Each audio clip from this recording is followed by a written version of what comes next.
আমরা জানি যে এটা একটা আর্থিক সক্ষমতার বিষয়। আমরা 3টা ভাগের কথা বলেছি, আপনারা দেখবেন। প্রথম ভাগটা বলেছি যে 11টি জেলা একেবারে দারিদ্র্যপীড়িত, অতি দারিদ্র্যপীড়িত আমাদের 11টা জেলা আছে। সম্প্রতি সর্বশেষ যেই খানা জরিপ হয়েছে সেখানে যদি আমরা 28 লক্ষ পরিবারকে দিই তাহলে এটা হলো একটা।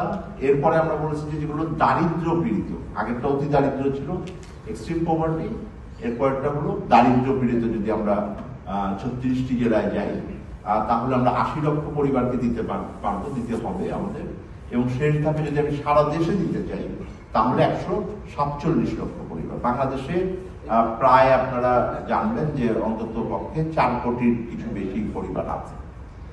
এবং এইটা কিভাবে আমরা মূল্যায়ন করব? মূল্যায়নটা আমাদের ট্র্যাডিশনাল যে সোশ্যাল সেফটি নেট প্রোগ্রাম আছে, এটাকে আপনারা জানেন যে অধিকাংশই হলো একটা এলাকা ভিত্তিক বরাদ্দ দেওয়া হয়, তারপর স্থানীয় সরকার এবং স্থানীয় প্রশাসন মিলে তাদেরকে খুঁজে বের করেন এবং অনেক রাজনৈতিক এটার মধ্যে প্রভাব থাকে। তো ওই কনসার্নটা আমি দেখতে পাচ্ছি কারো কারো চেহারায়।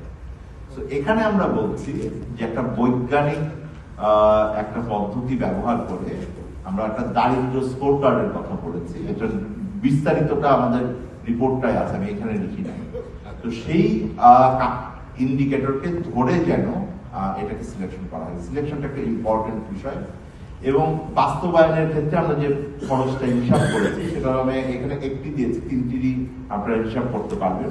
যে 36 জেলায় যদি করি তাহলে বছরে আমার 40,600 কোটি টাকার দরকার হবে। এটা জিডিপি 0.73% সমান।